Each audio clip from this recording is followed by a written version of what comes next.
Hi, welcome back to the Personality Hacker Podcast. My name is Joe Mark Witt. And I'm Antonia Dodge. In just a moment, we are going to jump into an interview with Nii, who identifies as an ENTJ personality type. A few things to keep in mind before we get started today. First, we may use some shorthand and technical language in this interview. So if you want to download a handy guide that will help you visually follow along as we talk with Nii, visit personalityhacker.com and you can find that PDF directly below this episode. Second, Nii has been through our profiler training program and he knows himself and his type very well. So with this in mind, we want to encourage you to look past any stereotypes you may have for the ENTJ personality. If you're brand new to type, E stands for extrovert, N stands for intuitive, T stands for thinker, J stands for judger. These four letters are called dichotomies, and they're what most people know about personality type. But here's the thing. The true power of this system comes from understanding personality on a much deeper level. These are called the cognitive functions. And in this interview with Nii, we're going to go into the cognitive functions. We're going to talk about them openly. So to get an overview of those ENTJ cognitive functions, what I recommend you doing is searching for a podcast we previously recorded called ENTJ Personality Type Advice. The functions can be a bit technical at times. So again, I recommend head over to personalityhacker.com and download our handy ENTJ guide. It's a PDF, it's a visual guide. You can find it directly below this episode. Today, we have a special guest actually joining us again on the show. He's been on before many months ago, but Nii Codjoe is back on Personality Hacker. Nii, welcome to the show today. Thank you. I'm glad to be here. It's good to see you guys again. So we invited Nii to come on to Personality Hacker today because Nii has a best fit type of ENTJ in the Myers-Briggs system. He's also worked with us before here at Personality Hacker on many projects, and he's been through our profiler training program, so he knows personality types really well. And we thought we could talk to you today, Nii, about what it's like to really be an ENTJ. You know, not just the theory, the abstracts, but the lived experience of you as an ENTJ, what it's like going through the world, maybe in your growth path, showing up in your relationships and friendships. But before we do any of that, what does the person listening right now need to know about Nii? My wife and I live in Denver, Colorado. We've been here for about 3 years. We've been married for 7 years, and I work for Weight Watchers as a researcher. And then we just got a golden doodle like 3 months ago. What's a golden doodle? I think it's A a little dog. puppy. Oh yeah, it's a puppy. Okay. like a poodle. Yeah. Oh, fantastic. Poodle Golden and golden retriever hybrid. Oh, like a labradoodle, like a Labrador and a poodle. This is a golden retriever and a poodle mix. That's fantastic. Yeah. Cool. So how did you, Nii, let's go back to your beginning of type, your personality journey. What brought you to your understanding of ENTJ? Like, how did this all start for you? It started in high school. The end of high school, I took the Myers-Briggs test for the first time, scored INTJ, which makes sense. And then in college, I took it again, and I was interested in understanding myself a bit more and trying to make sense of what my strengths were. And so I remember taking like Strengths Finder, the Myers-Briggs, and a few other assessment, but I kept going back to the Myers-Briggs as I thought it was really interesting. And then along the way, my wife and I, at the time we were dating, we started talking about personality systems. We noticed that we both had an interest in that, and we decided to take it again. And that time I was testing as an ENTJ, and it felt like the best fit type. And we started talking about personality systems, and I just got more and more interested. And then I signed up for one of your programs and went down the rabbit hole and haven't stopped ever since. You, I think, had a really big moment when you realized you were an intuitive, right? That was like one of the big shifts for you personally in your growth journey. Absolutely. It was a huge shift to realize that I was intuitive, because I struggled to, what I noticed is that some things that were very simple and obvious to other people were not so for me. But then also the inverse was true. Things that were difficult for most people, a lot of people, were things that were very easy and natural for me. And so I got confused and I couldn't understand what's the reason this is happening? And is there a pattern to this? And so having language to make sense of what it means to be an intuitive and realize that, for example, the household I grew up with, my mom, dad, and sister were all sensors. Suddenly it started to make sense why at times I felt a little different. Or it felt like my interests weren't always aligned with theirs, or our priorities or values weren't aligned. So it gave me language, which was invaluable. Which is probably tough because I know your background too. I don't want to give away too much here if you didn't want to, but I'll mention it. You also are first generation American. Your parents are actually immigrants in the United States. So you almost had like two hits against you, because I think it's very difficult for families who are new to a country or a space, as well as being intuitive. Did you feel, I'm guessing you probably had some, I don't know, were you isolated as a kid? Were you able to make friends easy? Like, how was your growing up experience? It was difficult to make friends. Like when I think of my childhood, there are a handful of people that I considered a close friend. I would say it was tricky because my parents are first generation, so they're coming from Ghana. My sister and I were born in Canada, and then we moved to the United States when I was about 7, and we moved specifically to the South. And so going from Canada to the South in the United States was quite a transition. Yeah. And so for those reasons, I felt like it was difficult to have a center of gravity when it came to culture. There's so many things even today about American culture that I'm like just catching up on, references to movies and things like that. And my dad was a professor. My mom taught as well and was a nurse. And so we lean more towards the academic side. And my dad, for example, during the summers when my sister and I were growing up, he would bring he'd bring us to the college where he worked, and we would spend our summers at the college, which was probably atypical for young kids. Summertime, you're going to summer camp, you're, doing football camp or like hanging out. And instead, my sister and I were on campus. And so for all those reasons, and then being intuitive on top of that, it made it difficult to find my tribe and to feel like I fit in. I remember you talking in a conversation we'd had a while back about your dad not really letting you watch TV or watch movies. Instead, you were writing papers and reading journals. There was a lot of insistence on being well educated and, like you said, more academic. Do you feel like that suited you? Or do you feel like, was that like a leverage point for you to be, so encouraged to be more academic? Or do you feel like that didn't actually suit your temperament? At the time, I didn't feel like it suited me because I didn't always understand the why behind it. And I didn't have a vision of where this was going, all of this studying and learning. Now, at 32, looking back, I'm immensely grateful for it. I felt like it was like compounding interest. My dad was making these deposits, and at the time, it didn't seem like much was happening, but he kept making these deposits. And now when I'm older, I look back, I'm seeing the compounding effect of all those years of my dad insisting that my sister and I read and write and focus. And I feel like I did well academically, but I didn't do as well as, say, my sister or some of my other peers or friends who did really well.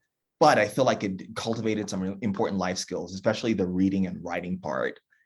I feel like maybe the biggest thing that I got was a love for learning, which has become one of my core values, as being a lifelong student. And so it gave me it cultivated my curiosity. And from there, I was able to go down rabbit holes I was interested in.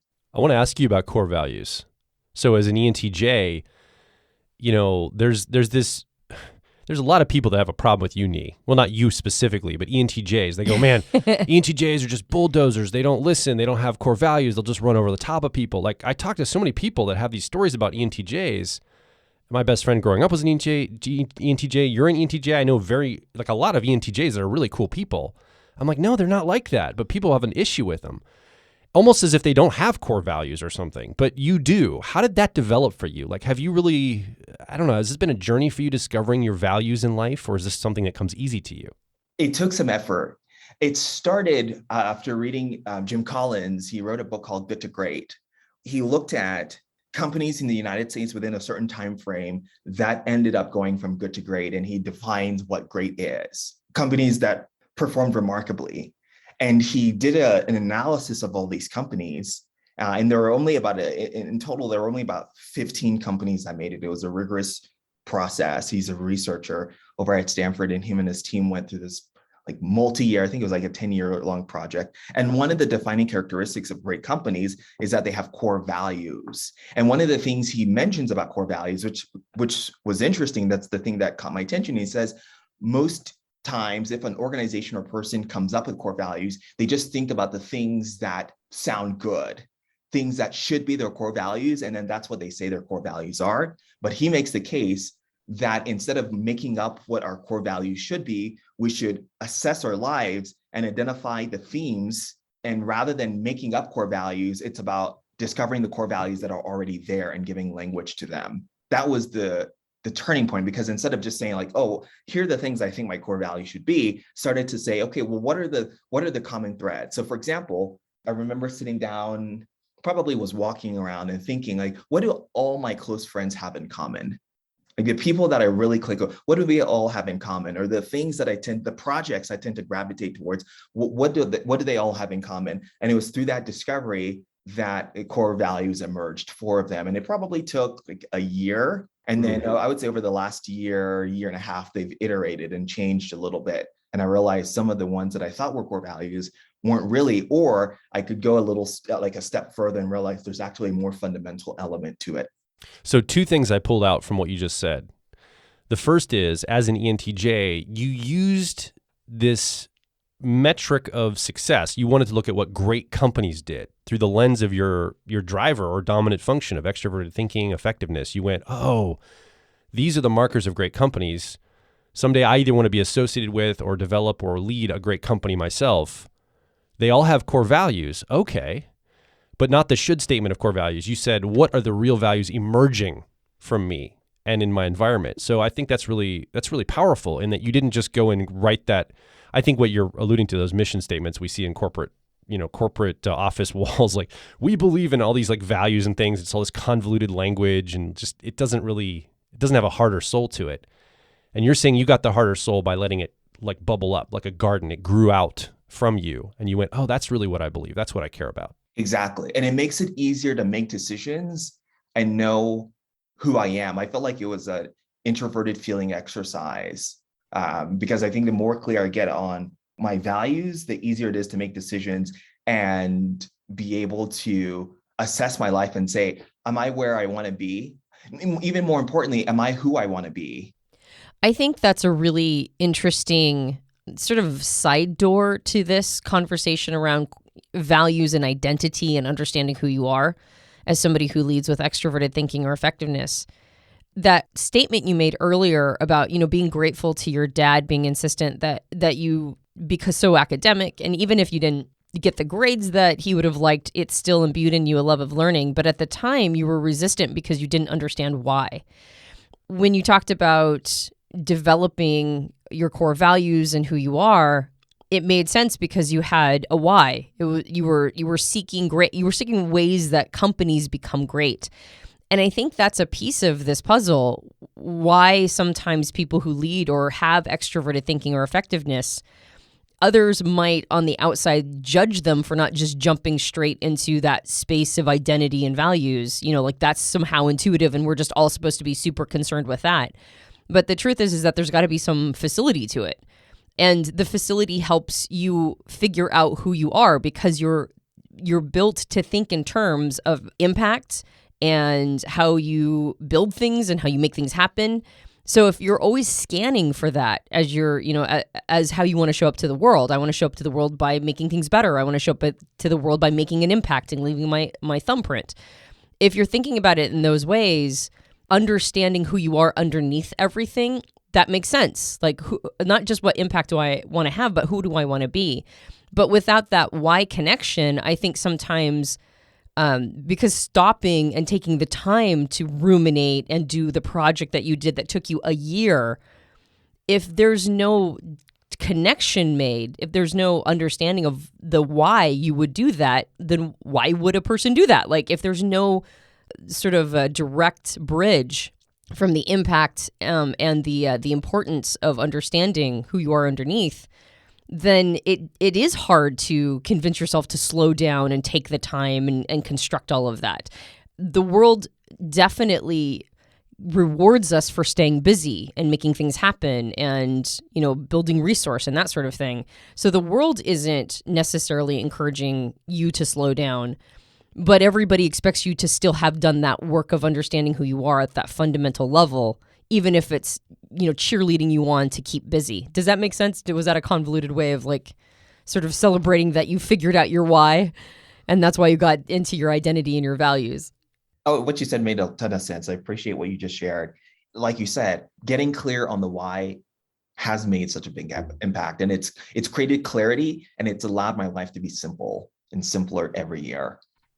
Well, I want to touch on that though, because I think the thing here, what Antonia's alluding to, is if you don't have a why, especially as an ENTJ, you'll fall back on whatever metrics are just handed to you. And often I think ENTJs can find themselves just following the money. That's the basic metric that's just handed to us, right? Well, I just got to make more resource, or I just got to be successful, follow the career path or follow the money. So when you reflect on the why, are you how does that work for you, Nii? Are you going into your introverted intuition, your perspectives, co-pilot? Is that how you're accessing more of a deeper meaning in your life? Are you weaving that with some emotional experience? Is it metrics? How do you determine the why? That's a great question. One of the things that I've noticed is whenever I'm around water, I feel like my introverted intuition is perhaps at its best. When there is silence, no noise around, when I'm in nature, especially if I'm in nature and there's water around, it feels like those conditions, silence and solitude, being in nature and being around some water feature, whether it's a lake or river or creek, for some reason that creates fertile grounds where I feel like I'm able to jump ahead in my life, look around and start to get more clear and start to see pictures or vignettes. And so I actually remember this happening maybe 6 weeks ago. I was walking around in our neighborhood. We live here in Colorado, and we live in the southern part of Colorado, and there's just a lot of nature, and you can see the mountains. And there's this fountain I walked by, and it's as soon as I walked by the fountain, all of a sudden I had these images coming. So I didn't have a notepad, unfortunately, but I grabbed my phone and just started taking notes. And it was looking at a couple of things. Who do I want to be? What kind of character do I want to have?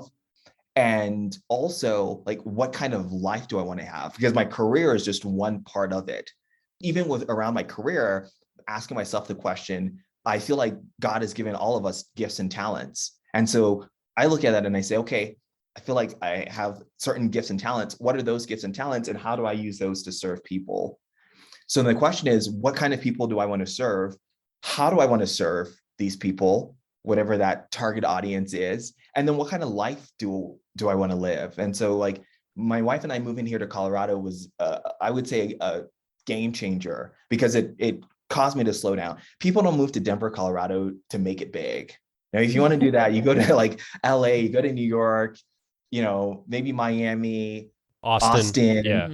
Exactly. Or you go, London. You don't go to Denver, Colorado to make it big. Living here has caused me to realize, and my career is just a small piece of my whole life. And so I feel like it's caused me to spend more time thinking about what would an ideal week look like? What would an ideal year look like? And to ask the question, if money wasn't a part of the equation, what would I be doing? How would I be spending my time? And one of the things that I discovered, this came from, I've got two close friends. One is an INFJ and one is an ENFP. And we did an annual retreat last year in Savannah for a week, where we basically reflected on the past year and then also forecasted for the future. And that was very powerful, because I don't spend a lot of time thinking about the past. I'm more oriented towards the future. So that was really powerful. That was a little bit of digression. The point is, while I was there reflecting on the past year, one of the exercises that we did was we pulled out our phones and we went to our photo app, and we basically went through all the pictures we took in that past year. And we tagged our favorite photos of that year. And we used this exercise to identify what was the common theme in all the photos that we tagged. And so I did that exercise. I remember combing through, and we were supposed to select about maybe 10, I ended up selecting about closer to 30. And then the exercise was, okay, now that we've selected these 15 to 30 photos, what do they all have in common? And what I realized they all had in common was it was me spending quality time with my wife or quality time with my close friends. It was creating something. It was being in nature.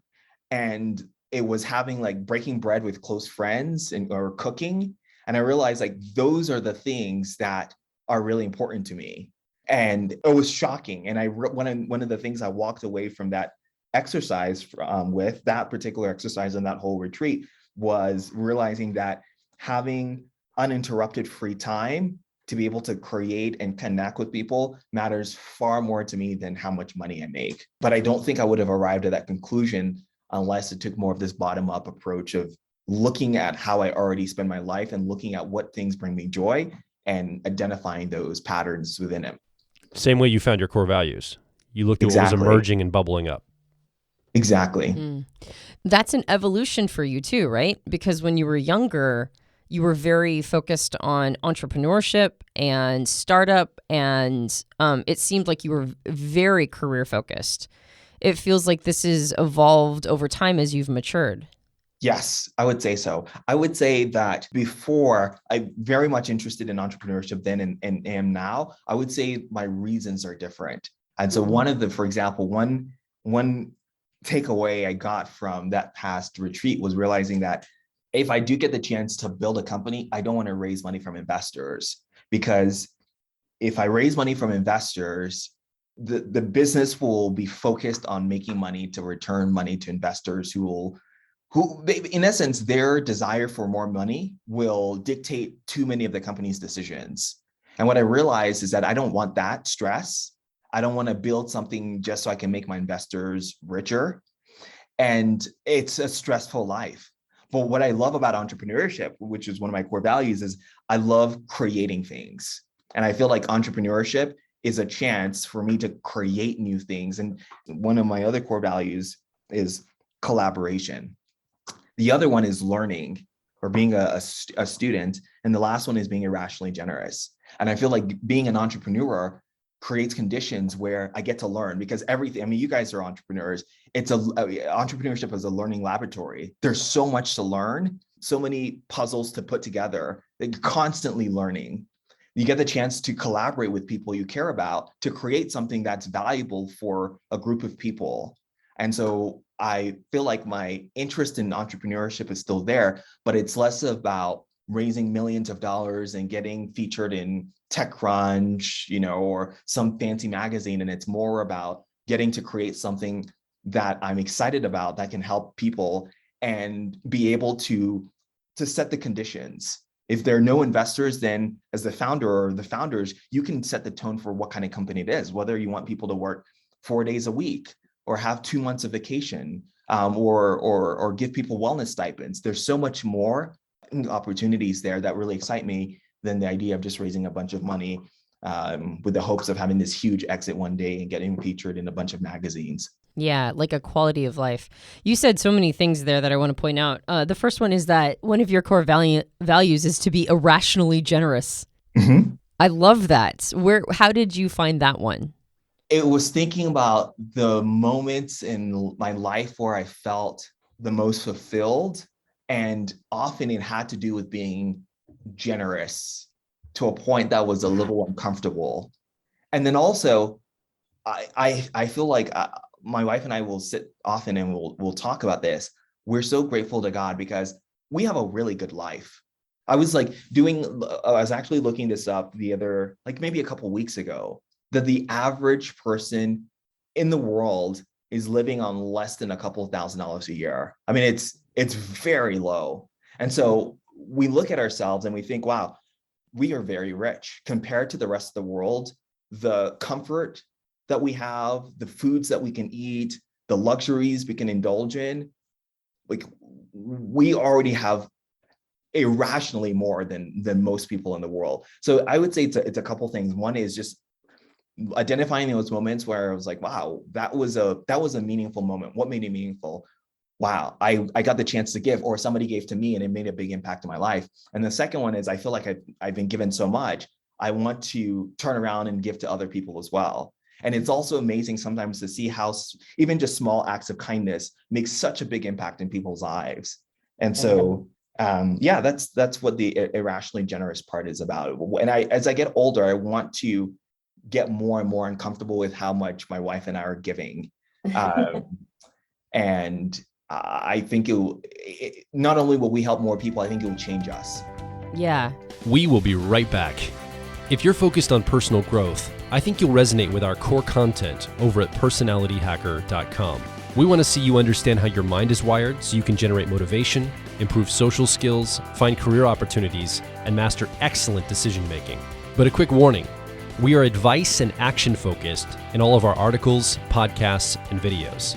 This means that we attract people who like to be challenged to become excellent, to take action, to put in the work to optimize themselves, not simply just gather more information. If you are committed to personal growth and ready to radically find your inner truth, then come over and be a part of our growing community of like minds at Personality Hacker. Now back to the show. So another thing that I pulled out of what you were talking about is that it feels like things have really improved and increased the quality of your life, or at least how you're thinking about the quality of your life as you've tapped more and more into big picture thinking. You know, you're talking about the statistic that you mentioned that most of the people on the planet are living on less than $2,000 a year or a couple $1,000s a year. That's something where you have to take in a bigger, more global perspective and then ask yourself the meaning of that statistic. So you're still crunching numbers, quote unquote, but as opposed to just doing it for, you know, like almost hamster wheel reasons where you're just in action. And I think this is, you know, Joel mentioned before that sometimes people have these stereotypes around ENTJs that they're a bit of bulldozers. But I think what it is that they're just in a hamster wheel of thought. They're in action and just going. What I hear you talking about is this idea of like slowing down and understanding the meaning of these things. And Joel's mentioned a couple times too, is that everything feels very emergent for you, that you're not trying to force something. You're taking a moment to pause and really understand the implications of the things that are happening in your life. Like, you talked about when I mentioned entrepreneurship earlier, you said, well, it's still important to me, but the reasons have changed. And it may be that earlier, those were the reasons then too, but it took a while to slow down and mine that out to go, this is why I've always been attracted to it, as opposed to jumping to the easy answer. So it sounds to me like your seasoning and your maturation has really come from tapping into that introverted intuition or perspectives process of getting inside your mind and really asking yourself, like those pictures, why are those the ones that are important to me? I need to be taking a perspective on my own mind and asking myself, what is my worldview? What are the things that mean something to me? Tapping into that meaning making. Exactly. And what's cool is I work for Weight Watchers as a researcher. And so basically the things that I'm doing to understand other people, I'm basically using those same instruments to try to understand myself. Even though I have introverted intuition in my stack, and I feel like I can probably understand myself maybe in some ways more easily or easier than other people can, I found that using some of those tools, like the bottom-up analysis, like one of the things in research, there are almost like two ways of tackling something, top-down and bottom-up. And my natural orientation is going top-down. And what I realize is that I've actually learned so much more about myself from going bottom-up, of like, let me actually assess what's in front of me and let the themes emerge rather than dictating what they should be from the top. And there is a place for top-down analysis, but I found that in this introverted feeling work and introverted intuition work, oftentimes it's sort of the bottom-up approach that reveals the most interesting insights that I wouldn't have naturally thought of. Just to make sure I understand what you're saying, what is the difference between bottom-up and top-down when it comes to looking at your own motivations and thought processes? With top-down, I would say it's often making a declarative statement of like, this is what's important to me. And, you know, now let me find proof points that support that claim that I've made about myself. So I'm looking at my life and I'm saying like, these are the things that are important to me. Now let me go find examples of that. And if we look hard enough, we can find examples that speak to whatever it is that we feel like we should be doing or who we should be. To some extent, there isn't anything wrong with defining who we want to be. That's part of being a human, and we can choose who we want to be. And I think it's also valuable to temper that with bottom up of like, let me actually see what I'm currently doing right now. Sometimes the top down can feel like idealistic of like, this is how I want things to be. And sometimes that idealism blinds me from what's actually going on in front of me right now. So I feel like it's allowed me to be able to still have that idealism and look at the big picture, but also be able to look at my life. Maybe another maybe angle of saying this, which may be a little clearer, is like in research, we say like, don't always believe what people say. If you really want to know what somebody believes, look at their behavior, look at the way they spend their money, look at the way they spend their time, look at where they devote their attention. That's far more telling than what they say. So top down, I can say, oh yeah, giving back is important to me. Entrepreneurship is important to me for these reasons. But it's until I actually look at my time, I look at how I spend my money, I look at how I spend my attention, that's really what becomes clarifying. And that bottom up approach allows us to be able to do that more easily. Thank you. I mean, we see that playing out in the world at the time of this recording, Nii, right? There's all these companies, there's these social movements on the scene in the world, and these companies are going, well, these must be the core values we should have. So they're all making these declarative statements and then hiring all these people to try to fulfill all these statements of the quote unquote values they should have. But then there's some companies and leaders who are saying, well, these aren't, I mean, we don't disagree with those core values, but here's what our company's really about. And they allow the real emergence to come up. I think that we're seeing that kind of play out in the corporate world right now. 100%. And people can sense when a company is doing that, rather than being honest with themselves and saying like, even though that's who we might want to be, here's who we are right now. Here's where we are right now. Yeah, and I think they are almost more upset with companies that put on the false front than they would be if they were just, evil, despotic, money grubbing corporations, and we're open about it. So then this reminds me too of this statement or phrase that our mutual friend Betsy often uses. She's an INFJ, but she talks about, I think she's talking about it in the frame of her intuition, her introverted intuition or perspective. She talks about slowing down to the speed of listening. And I think the introverted intuitive perspectives process, Nii, is a very slow emergent process. I'm certainly the introverted feeling, especially at a 3-year-old level for an ENTJ, is going to be a little slower and more delicate. I guess that slowing down and just really getting present and watching for that bottom-up emergence. This, I think, if you're an ENTJ listening right now, pay attention to this part. I think this could be really powerful for your life, to slow down and really get in touch with those things, allowing those to come up for you. I just want to be encouraging in that. You mentioned before that you can really get into these, as we're talking about slowing down to the speed of listening and really getting into these introverted functions. You mentioned being in nature really helps tap that part of who you are. And water. Being near water. And that made me think of a relationship with that 10-year-old or tertiary function of extroverted sensing or sensation, where when an ENTJ is just in that grind and in that hamster wheel, I think that helps give energy to the type so that they can, do a lot of activity. But I also believe that it can help with understanding the kind of lifestyle you want to live. Like, it's not just an adrenaline part of an ENTJ. It can also be slowing down and being present and experiencing and basically doing a lot of the stuff that you were talking about has become a value for you, experiencing life in more of a slowed down way. Can you talk a little bit about going from that sort of high energy go place to more of a tapped into the moment and being present and being in nature and experience?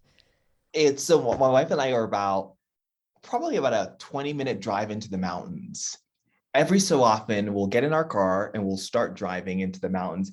And as soon as we get to a place where you're basically at the doorstep of the mountains and you're like driving in, I can viscerally feel sensations in my body. And I feel like I get like just smacked in the face.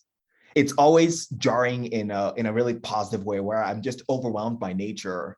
And it just immediately, all of the worries are kind of back in Denver. And we're in nature, and I feel like it's. I'm trying to think of a good way to describe it. What comes to mind? The Narnia, The Lion, the Witch, and the Wardrobe. You know that experience when they open up the not the closet door, but what is it called? The wardrobe. You're talking the about wardrobe. Yes. And they're walking through the wardrobe. And at first they're like bumping into clothes, and then they step into another world, and they're suddenly in the middle of the forest, and it's quiet and it's peaceful. And that's how it feels driving from the city into the mountains. It's so refreshing. And it's hard to describe it. But when we actually get to our destination and we start walking around, I just feel so much peace. I feel so much joy, and I'm just able to enjoy the moment. So I feel like I'm able to enjoy the moment. And then also introverted intuition starts like ruminating and reflecting on life, and it starts to present these thoughts that I wouldn't normally think. I want to do it more. I feel like one of the things I'd like to do now that we're here is get into more outdoor sports. The same friends that I went to this retreat on, we went backpacking up here in the mountains in Colorado for about 4 days or so, totally immersed in nature, nothing in sight. And it was my first time backpacking. And it was just, suddenly it's very easy. It's much easier to put life in perspective. And I realized like, wow, I probably have another 70 years on this earth, maybe a little less, who knows? And that's it. I'm about a third of the way through my life. What am I going to do with the rest of it? My mind can go there. And my mind can also just look around and be in awe of how beautiful nature is and how beautiful this world is. And to see how much creativity is baked into this world that we live in. And I just feel this sense of peace and optimism, and I feel joy. I don't know if I'm explaining that very well. Sometimes it can be a little harder to put language to it, but it's something I want to do more of. And every time I do it, I'm shocked and surprised by how good I feel and how it's like this beautiful reset. Yeah, definitely. Well, the reason why I wanted to tap into that is because I think that was something that you had to discover over time as well. That didn't come instinctively to you early. Was it something you stumbled upon? Like you had this like great experience in nature and you're like, oh, I want more of that. Or was it something that you instinctively were pulled towards? Well, I'm just going to say that your friend Ryan used to make fun of you going out in nature. He's like, oh, Nii's scared of nature. So this is like different than I remember you a couple of years ago. Like, is this something, am I remembering this incorrectly, Nii? Oh, that sounds accurate. Okay. It sounds accurate. Okay, so that's what I thought. I had an instinct for, I was like, I think that this is something you had to kind of self-discover. Yes. The thought of going in nature wasn't appealing. I saw myself as more of a urbanite, and I'm all about living in the city and walkability. And I still appreciate those things. But in moving here to Colorado, that really changed the game. The accessibility to the mountains. When I actually went into the mountain, I remember just like, it was breathtaking. It was absolutely breathtaking, but it wasn't intuitive. I would not have, if I was sitting down and thinking about, what I want out of life, I would not have spend more time in nature. That would not have come up. And so as a result, because I'm still getting acclimated to the outdoors and so forth, what has been helpful is partnering with friends that are very comfortable with nature, so that when I do go in nature, like when we went backpacking, I went with two friends. They've gone backpacking and camping so many years. One of them was like a, Eagle Scout and all that stuff. And so we were in the middle of nowhere. We were about 12,000 feet up in the mountains, nothing around. And I'd never done anything remotely close to that. But because I was with two people who've done that many times, I was able to rest and relax. And many of the assumptions I had about nature were all like dispelled very quickly. I just have to say that phrase, repeat it back, and then Antonia's got something to say. I would have never known that intuitively. You had to go and experience something you wouldn't have guessed with your intuition or imagined with your intuition. Exactly. Well, and that's one of the key features of extroverted sensing or sensation is that it has to be experienced. It's an experiential part. I remember, we've known each other for a long time, and so I know your, a little bit about your history, and I know that you've always been impeccably dressed. You worked with a person who was in the fashion industry, and a lot of the ways that I saw you using your extroverted sensing or sensation part before was just by being like, being really good at creating an image. being really good at knowing how other people are going to take you and sort of visually size you up, and then be able to play to that in an expert way. But over the years, I've watched you evolve into somebody whose fashion sense went from something that made an impression in a very specific way, like almost a curated impression, to somebody who still has impeccable fashion. I mean, you look great, but now it feels so authentic. It feels so much more for yourself than it is for other people. Thank you. I do feel like it's been an evolution, something that has made a game changer. And I credit this to my wife, is she encouraged me to go down to wearing one color. I don't know if I started that when we were together. It's been a couple of years now, but I committed to wearing only one color, and that color is gray. So everything, I've got like, maybe I got a bag that's brown, and like a couple pair of shoes that are brown, but I don't wear them. But everything I wear is gray. And so that's where the fashion direction has gone. I feel like, among other things, it's, again, and even the gray was unexpected, because I was going to just commit to maybe blue, because you guys probably remember, but I really enjoyed navy blazers and denim. But my wife, she said, you should go for gray. And I thought, gray? Are you kidding me? Like, that's gray. Have you not read The Color Psychology on Gray? It's not the direction I want to go. But she was like, go for it, just try it. So I tried it, and for some reason it's worked so well. And again, it was another situation where I would not have intuitively gone in that direction, but she suggested it. But going down to one color has simplified my life. It's almost become a tangible representation of focus and simplicity and harmony. And it's gotten me more sensitive to, because it's only one color, you got to be really sensitive to textures and fabrics. And so I almost feel like it's been, as from an SE, extroverted sensing perspective, it's been like the embodiment of the idea that creativity comes from constraints. Yeah. Mm-hmm. Yeah, I remember when I was learning photography, one of the recommendations in one of the books I was reading is pick one lens, a fixed focal length lens, and use that for like many months for all your photographs, because then you have to learn how to use that one lens well, and it constrains your creativity to using that one lens when you go out in the field.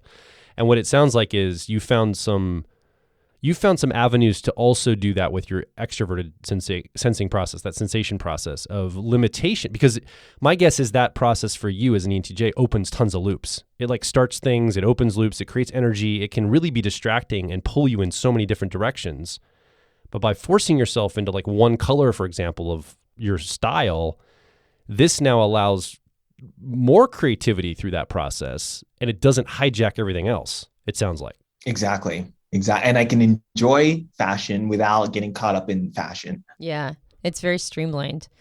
I want to go back to basically what we were talking about at the very beginning of this conversation, which is your awareness and understanding that you want to serve. Now, I mean, we're putting everything in terms of type right now, but obviously that's you. That's Nii Codjoe as a person, right? That's one of your values.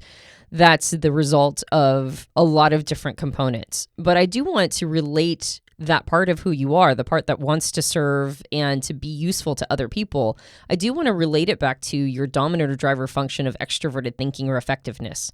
Because I think part of the stereotypes that people of your type get is that it's all just about resource, time, money, management, that sort of thing.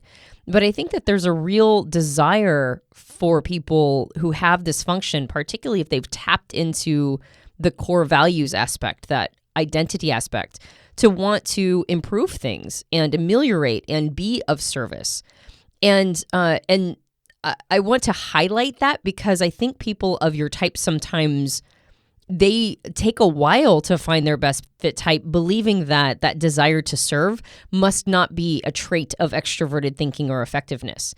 Have you done any thinking about that part of who you are, not just being a part of the core value of the feeling function and the identity function, but also being a part of just how your extroverted thinking or effectiveness shows up for you, this desire to serve and to be of use to the world around you? Yeah, I would say that more and more I see extroverted thinking as a tool. Because it's my driver, any ENTJ, because it's our driver, it's like we're going to do something. We're going to create something. We're going to build something. We're going to manage something. And so our introverted intuition really helps to steer that in the right direction and say, okay, if we've got all these tools, what's the best way to use the tools? And then also something that's been very helpful is I would say, like, if you asked me a couple of years ago, like, Nii, do you think your extroverted thinking is well developed? I'd be like, oh yeah, absolutely. But the older I get, the more I realize, oh wow, there's still a lot more that I have to learn in order to manage resource well and to be able to care for people and communicate that caring, even when making tough decisions. And so I would say, like, I'm still learning how to use extroverted thinking. Like what? Give us an example of something new that you've learned recently. Okay, so something that I've learned recently, I would say that it's either one or two things. One is, I feel like ENTJs, especially with introverted intuition, it's easy for us to be able to jump into the future and see where things are going or where they could go. But one thing that I've realized is that it's very, very important to know how to communicate that vision in a way that makes sense for people who live here and now, especially for sensors. Most people are uncomfortable with change. Most people do not like the unknown. They're very uncomfortable with it. And I can see sometimes ENTJs, including myself, times in the past where they get frustrated and just be like, oh, everybody's an idiot. They just don't get it. How can you not see it? And what I'm realizing was, one, patience is very, very important. And two, getting better and better at communicating. I feel like, I was an English major and communication major. And I think even outside of that, I would say that communication is one of my strengths. But I would say in the last year or two, I've realized that I've got some gaps in my communication. And that's in taking something that's abstract and breaking it down in a way that can make sense to sensors. And that has been such a game changer. And I'm still learning. So for example, one of the things I realized is that oftentimes, if I was in a meeting and I would have an idea or an insight, I would communicate it, and I use very abstract language.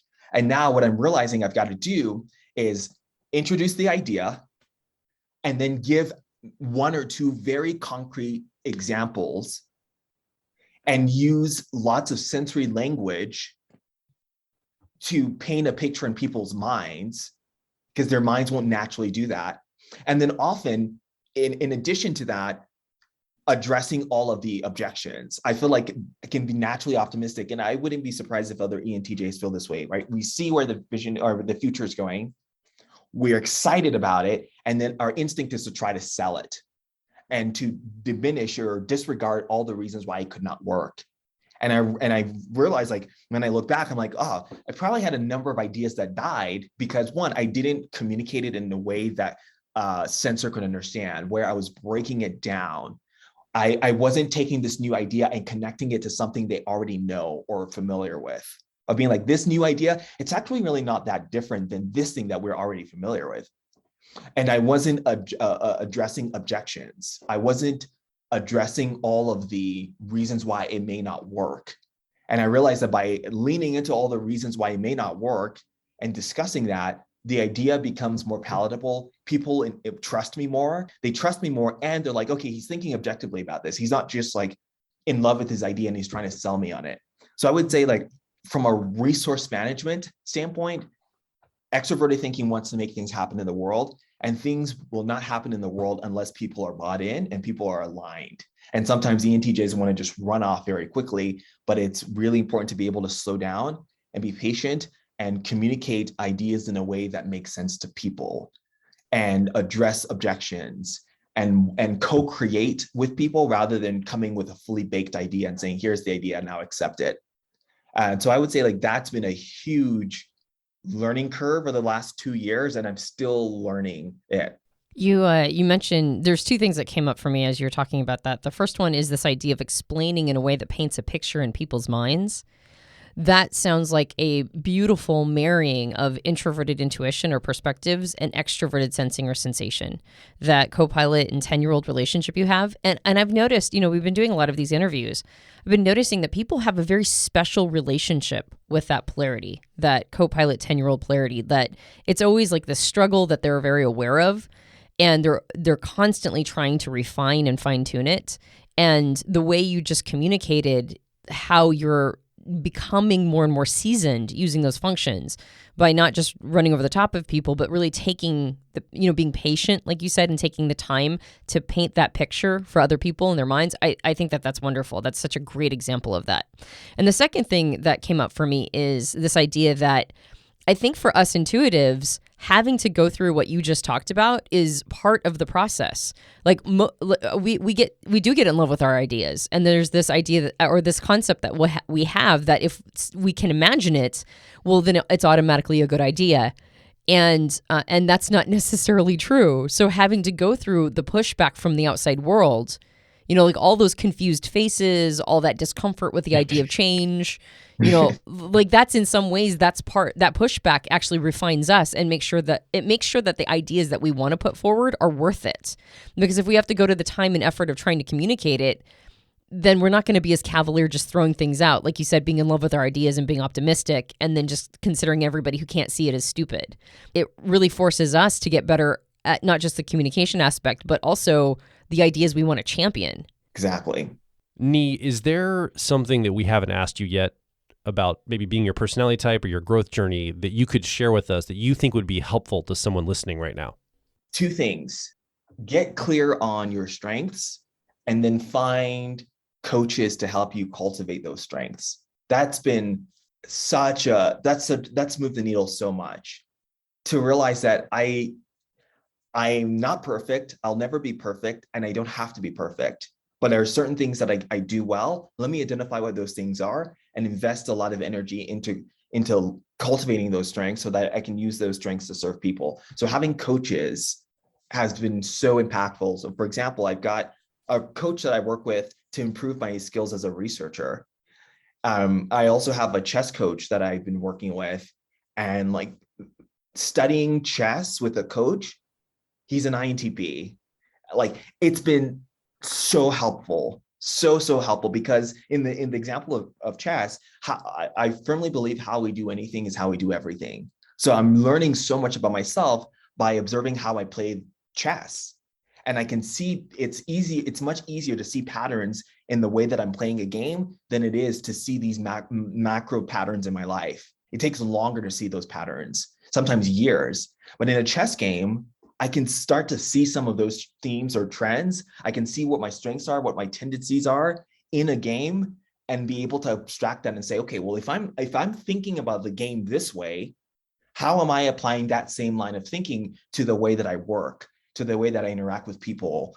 And so that has been really helpful. And to learn how to be a more critical thinker.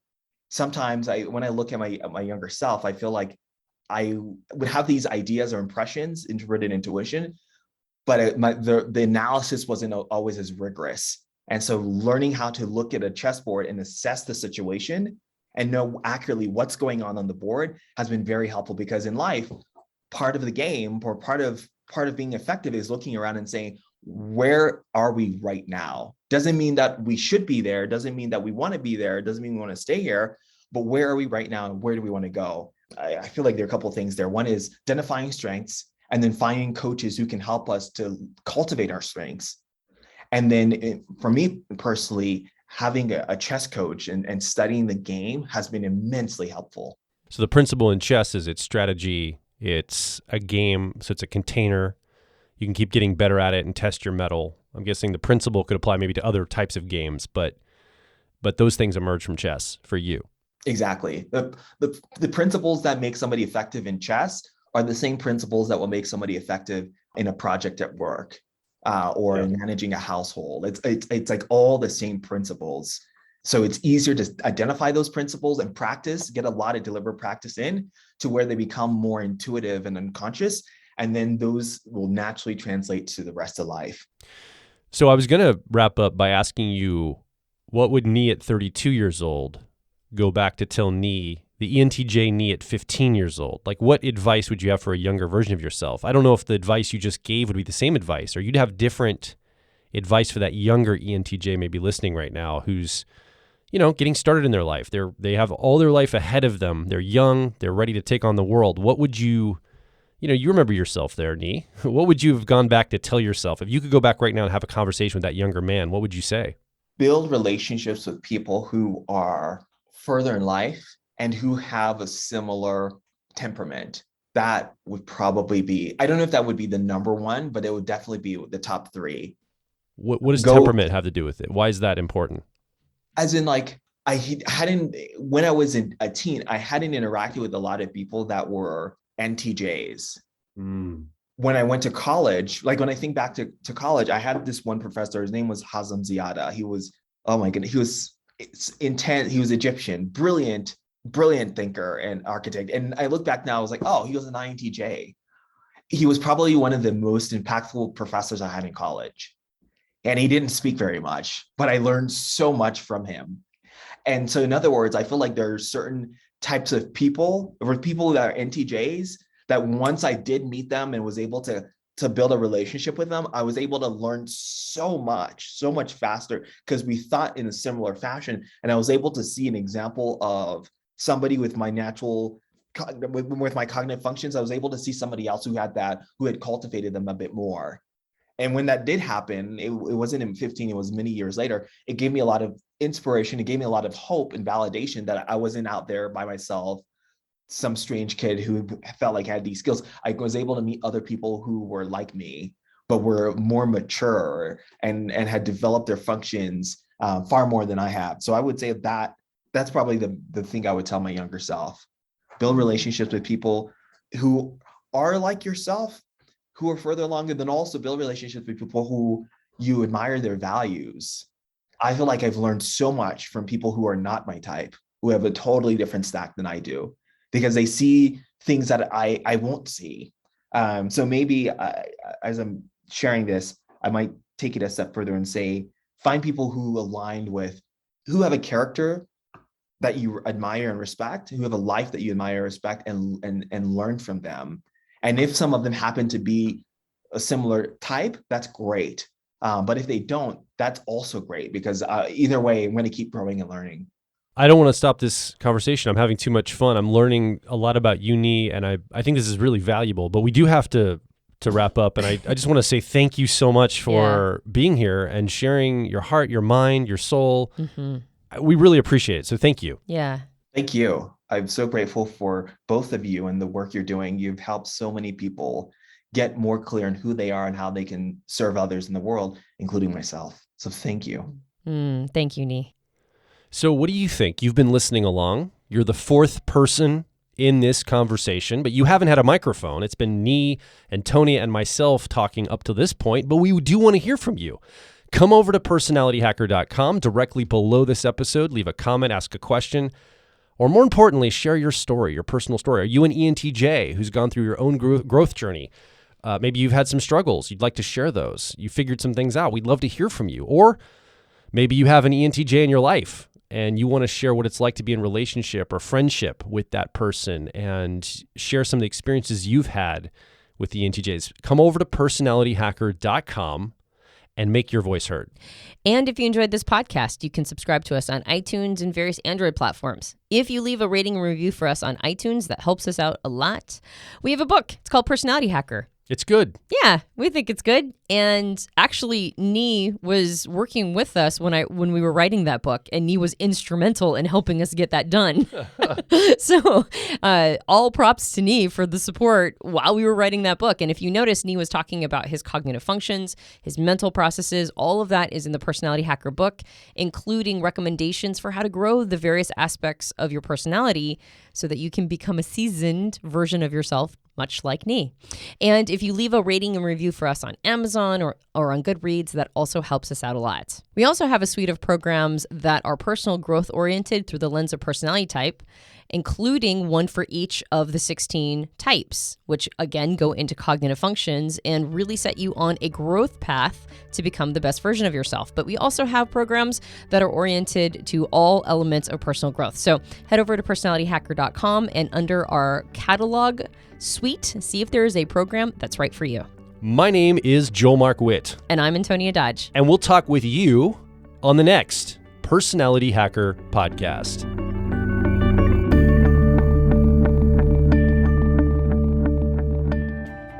If you're focused on personal growth, I think you'll resonate with our core content over at personalityhacker.com. We want to see you understand how your mind is wired so you can generate motivation, improve social skills, find career opportunities, and master excellent decision making. But a quick warning, we are advice and action focused in all of our articles, podcasts, and videos. This means that we attract people who like to be challenged to become excellent, to take action, to put in the work to optimize themselves, not simply just gather more information. If you are committed to personal growth and ready to radically find your inner truth, then come over and be a part of our growing community of like minds at Personality Hacker.